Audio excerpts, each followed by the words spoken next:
খুলনা শিল্পকলা একাডেমিতে শুক্রবার সকালে জুলাই শহীদ স্মৃতি ফাউন্ডেশনের পক্ষ থেকে খুলনা বিভাগের আন্দোলনের শহীদদের পরিবারের হাতে আর্থিক সহায়তা প্রদান করা হয়। অনুষ্ঠানে ফাউন্ডেশনের সাধারণ সম্পাদক সার্জিস আলম গণহত্যাকারীদের বিচার প্রক্রিয়ায় ক্ষোভ প্রকাশ করেন। তিনি বলেন, হত্যাকারীদের বিচার করতে না পারলে তা হবে অন্তর্বর্তী সরকারের বড় ব্যর্থতা। অগাস্টের অভ্যুত্থান শেষ হয়েছে, ডিসেম্বর চলে, 4 মাস শেষ হয়েছে।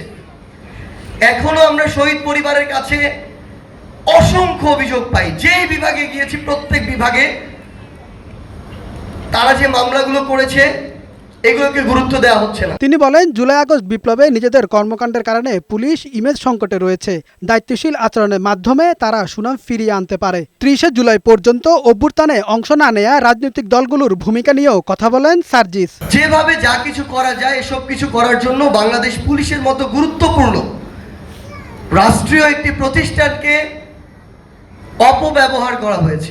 আন্দোলনে শহীদদের পরিবারকে সব ধরনের সহযোগিতার আশ্বাস দিয়েছেন জুলাই শহীদ স্মৃতি ফাউন্ডেশনের নির্বাহী পরিচালক। জুলাই শহীদ স্মৃতি ফাউন্ডেশনের পক্ষ থেকে আজকে আমরা খুলনা বিভাগের সর্বমোট 74 জন শহীদ পরিবারের মধ্যে 58 জন শহীদ পরিবারের কাছে আমাদের যে আর্থিক সম্মাননাটি আছে সেটি পৌঁছে দিচ্ছি।